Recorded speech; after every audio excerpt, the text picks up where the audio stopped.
Juvenile offender के एक नए एपिसोड में आप सबका स्वागत है।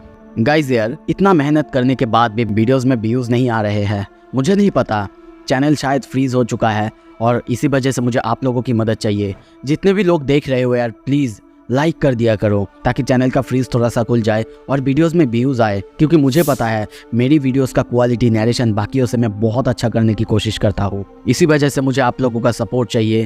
प्लीज़ लाइक कर दिया करो और कमेंट करा करो प्लीज़। और हाँ, नए हो तो एक सब्सक्राइब ज़रूर कर देना। चलिए आगे बढ़ते हैं। पिछले एपिसोड में हमने देखा था जियोंगहान का चैप्टर फाइनली खत्म होता है, पर अब उनके सामने एक लड़की थी जिसकी नाम है क्वीन बी। अब आगे एपिसोड के शुरू में आना जो को एनियोंग के फोटो के सामने रोते हुए देखते हैं।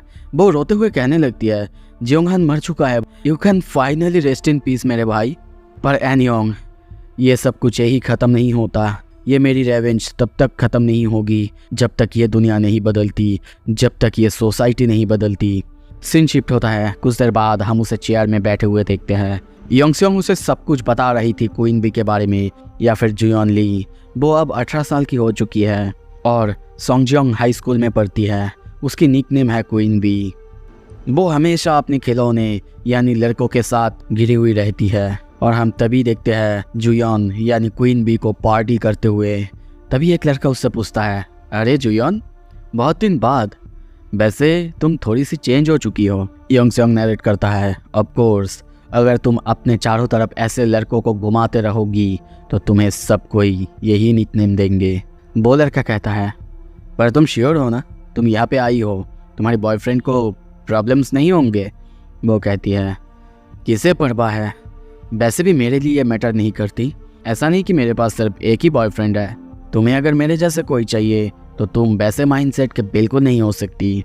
और तभी नरेट करा जाता है ये सब कुछ शुरू हुआ 3rd ग्रेड में, जब वहाँ की एक लड़का सबको कहता है, लिसन अप नर्ड्स, ये है जुयन।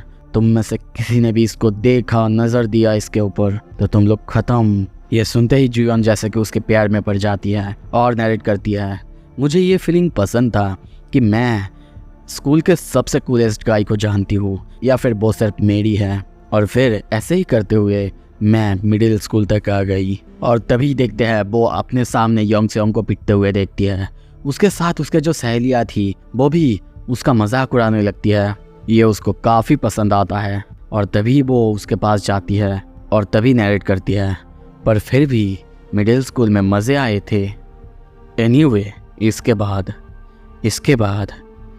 बाद मैंने कुछ इम्पोर्टेंट जाना। मैंने जाना कि पॉपुलर होना क्या होता है, और ये भी जाना पॉपुलर होने के लिए क्या करना पड़ता है। और तभी देखते हैं उसके अमीर बॉयफ्रेंड ने उसे बहुत कुछ दिया था, जिसकी वजह से उसकी सारी सहेलियाँ उससे जलते थे, या फिर कोई तो उसके पीछे पड़े रहते थे, जानना चाहते थे कि ये सब कुछ उसे आखिर किसने दिया था, उसके बॉयफ्रेंड ने किया। पर वो कहती है, नहीं, उसके पास तो कुछ भी नहीं, मेरे और एक बॉयफ्रेंड है, उसने ये सब दिया। वो बहुत रिच है, हाँ, वैसे बिजनेसमैन वाला नहीं। ये सुन के उसके दोस्तों को भी अजीब लगता है। बिच, हाँ, यही है उसकी रियल निकनेम, द बिच। हम देखते ही ये सब कुछ वो उन दोनों को बता रहा था, या तक कि वो ये भी कहता है कि उसने उसके साथ कुछ बुरा नहीं किया या फिर कुछ वायलेंट नहीं किया। ये सुन के वो लोग पूछते हैं, क्या? तो फिर तुम्हारा मतलब क्या है? उसने आखिर किया क्या है? वो तभी सोचता है, मैं भीख मांगता हूँ तुमसे, रुक जाओ, क्या तुम्हारे पास कॉन्शियसनेस है भी? और तभी प्रेजेंट में वो नरेट करता है, वैसे भी मेरा प्लान वो हमेशा की तरह ही है, उसे स्वाद चखाना उसके ही मेडिसिन का। आना कहती है, ओह, मैं समझ गई, वो किस तरह की लड़की है। तो फिर क्या करना चाहते हो? क्या तुम एक लड़की को मारोगे? वो कहता है, नहीं, इस बार कुछ अलग होगा। अब से हम अंडरकवर नहीं रहेंगे, अब हम डायरेक्टली फाइट करेंगे। यह सुन के चोंगसू कहता है, ओह, तो इसका मतलब हम उसके सारे दोस्तों को मारेंगे, उसके बाद उसे? पर वो कहता है, हाँ, क्योंकि अगर हमने जुयन के ऊपर हाथ देने की भी कोशिश की तो उसके जितने सारे बॉय टॉयज हैं वो हमें ख़त्म कर देगा। आना पूछती है, तो फिर कितने लोग हैं वहाँ पे? वो कहता है, अगर मैं सबको पकड़ूं तो फिर लगभग 100, स्टार्टिंग फ्रॉम हर लवर्स अगर शुरुआत करूँ तो उसके लवर्स, उसके नेटवर्क में यानी वो जितने लोगों को जानती है वो उसकी मदद कर सकते हैं, यहाँ तक कि गैंग्स भी है। ये सुन के आना थोड़ा सा नर्वस होती है और कहती है वेल क्या अब हम 100 से एक साथ लड़ेंगे? लगता है ये थोड़ा सा समय ले सकता है, पर तुम्हें क्या लगता है, क्या ये कुछ ज़्यादा नहीं होगा?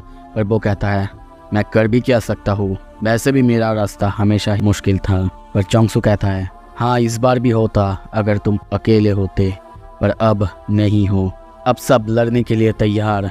आना पूछती है वैसे तुम्हें क्या लगता है कितने समय लग सकता है? वो कहता है मैं श्योर नहीं हूँ, पर लगता है 6 महीने।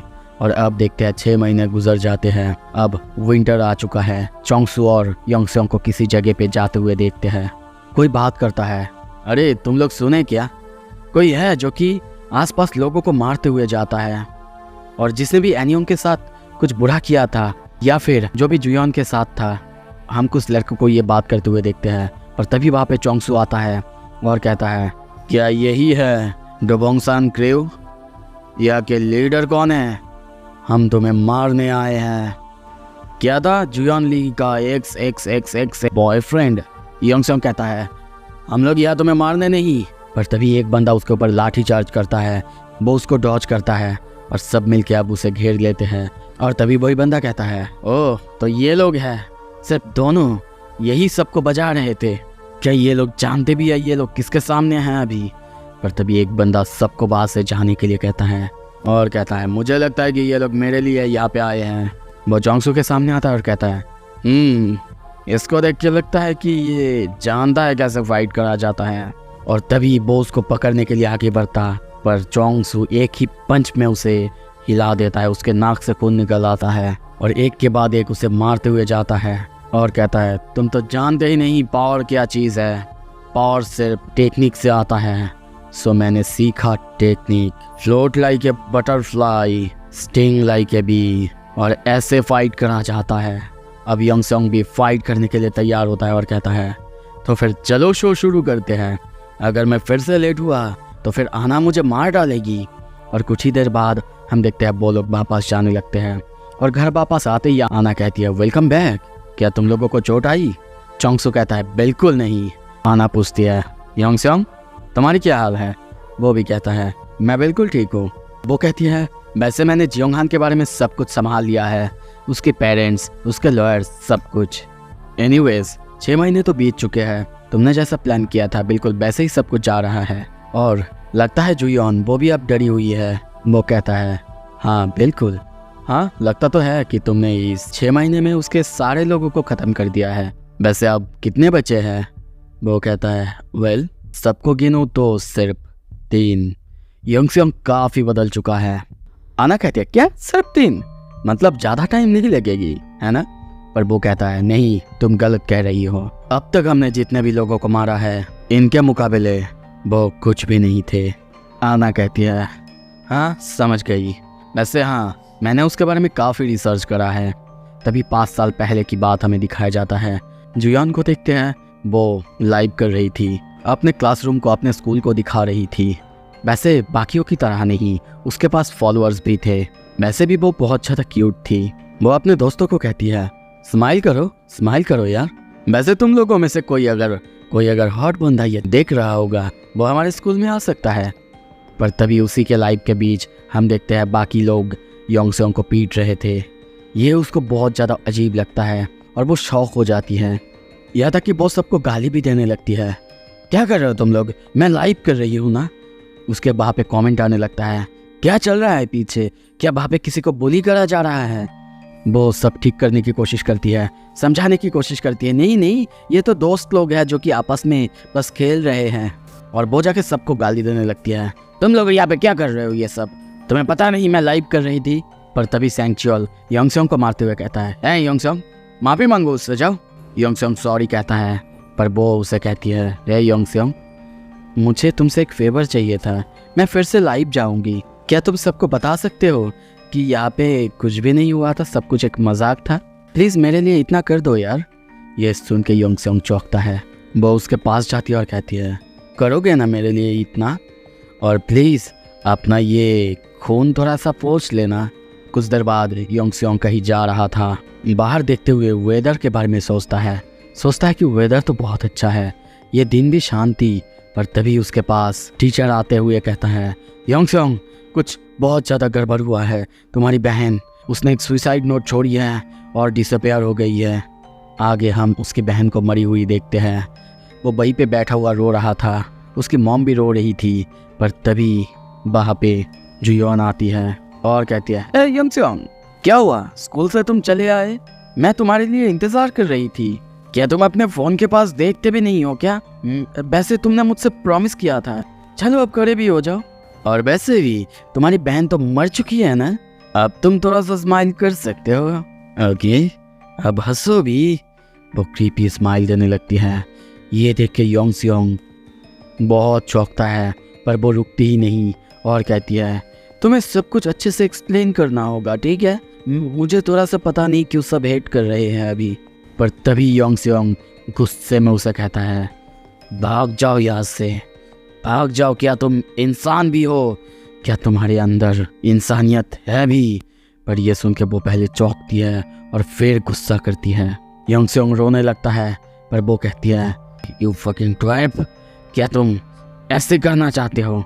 ठीक है मैं अभी दिखाता हूँ, रुक जाओ, कल के लिए मैं दिखाता हूँ। तुम्हें पता तो है ना मेरे पास बहुत सारे मेल फ्रेंड्स हैं जो कि मेरे एक कहने पे कुछ भी कर सकते हैं। अब से तुम्हारी ज़िंदगी बर्बाद होने वाली है योंगस्योंग। प्रेजेंट में ये सब कुछ आना उसे बताती है और कहती है, अब समझी, ऐसा है जैसे कि उसके पास कोई इमोशंस ही नहीं है, वो दूसरों से अलग सोचती है और इसी वजह से वो बहुत खतरनाक भी है। और वैसे जो 3 लोग बचे हुए हैं प्रोबेबली ये वही लोग हैं जिनके बारे में वो सबसे ज़्यादा परवाह करती है। तभी हम देखते हैं जुयोन टीवी पे एक शो देख रहा था, उसमें एक सैड सीन से वो रो रही थी। ये देख के वो बंदा उसे कहने लगता है, अरे जुयोन तुम बहुत ज़्यादा सॉफ्टी हो यार, तो फिर बताओ इस बेरहम दुनिया में तुम कैसे सरवाइव करोगी? पर वो रोते हुए कहती हैं, गुकबोंग तुम्हें पता तो है ना सब कुछ बहुत हार्ड जा रही है मेरे लिए। तुम्हें पता तो है ना जियोंगहान एक्ट राइट? वो बंदा अब मेरे पीछे है, तुम बताओ मैं क्या करूं? मैं बहुत डरी हुई हूँ, यहाँ तक कि मेरे आसपास जो भी थे सब गायब हो चुके हैं। ये सुन के उस बंदे को बहुत ज़्यादा गुस्सा आता है और वो कहता है, चिंता मत करो, मैं उस जैसों से हारने वाला तो बिल्कुल नहीं हूँ। कम ऑन, तुम्हें पता तो है ना मैं कौन हूँ, मैं उसे भागने नहीं दूंगा, तुम चिंता मत करना। कुछ देर बाद हम योंगस्योंग को कहीं जाते हुए देखते हैं। वो नरेट करता है, गुकबोंग पियो वो एक फॉर्मर ताइक्वांडो एथलीट है, यहाँ तक कि असल्ट के लिए वो 2 साल तक प्रिजन जा चुका था और इसी वजह से मेरे पास उसे पकड़ने के लिए एक रास्ता है। तभी हम देखते हैं वो ऐप पे शायद किसी लड़की का प्रोफाइल बनाता है और उसे एसएमएस करता है। कुछ ही देर बाद हम डुकबैंग को देखते हैं, वो ऑलरेडी एक रूम से बाहर निकलते हुए कहता है, लगता है कि आज मुझे बहुत कुछ मिलने वाला है। ये देखो तो एक और, आई एम ग्लैड मेरे पास मेरे पापा की एक कार है, इसी वजह से इस जैसी लड़कियां मेरे पास आते हैं। पर तभी बाहर योंगस्योंग आता है, उसे समझ नहीं आता कि ये कौन है। वो बाहर आता है, वो जब देखता है कि ये एक लड़का है उसे थोड़ा सा डिसअपॉइंट होता है, पर तभी वो उसे पहचान लेता है। रुको, मैं इस फेस को जानता हूँ। तो ये तुम हो हाँ, जो कि जुयोन के पीछे पड़ा हुआ है। रुको, मैं तुमसे मिलने के लिए बहुत तरस रहा था यार, मैंने सुना है कि तुम फेमस हो। पर वो इतना देर बात कर रहा था, योंगस्योंग कुछ नहीं बोल रहा था, यहाँ तक कि उसने अपने हाथों को सिर्फ अपने पॉकेट में दिया हुआ था। ये देख के उसे थोड़ा सा बुरा लगता है और वो उसे अपने पॉकेट से हाथ बाहर लाने के लिए कहता है। अब योंगस्योंग नरेट करता है, अब इसे दिखाने का वक्त आ चुका है कि इस 6 महीने में मैंने कितना इम्प्रूवमेंट कर लिया है। और उससे कहता है, तुम्हारे लिए मेरे पास एक परफेक्ट ट्रिक है, मेरे सेकंड मास्टर, ये उन्होंने मुझे दिखाया था एक और रास्ता फाइट करने का। अब ये फाइट मैं अपने पॉकेट से हाथ निकाले बिना जीतूंगा। बस आप लोगों के लिए एक क्वेश्चन है, मुझे बताओ कौन कौन इसकी सेकंड मास्टर को जानता है, ये कौन है? थैंक यू सो मच देखने के लिए। आगे के एपिसोड्स देखने के लिए जल्दी से सब्सक्राइब करो। Stay tuned.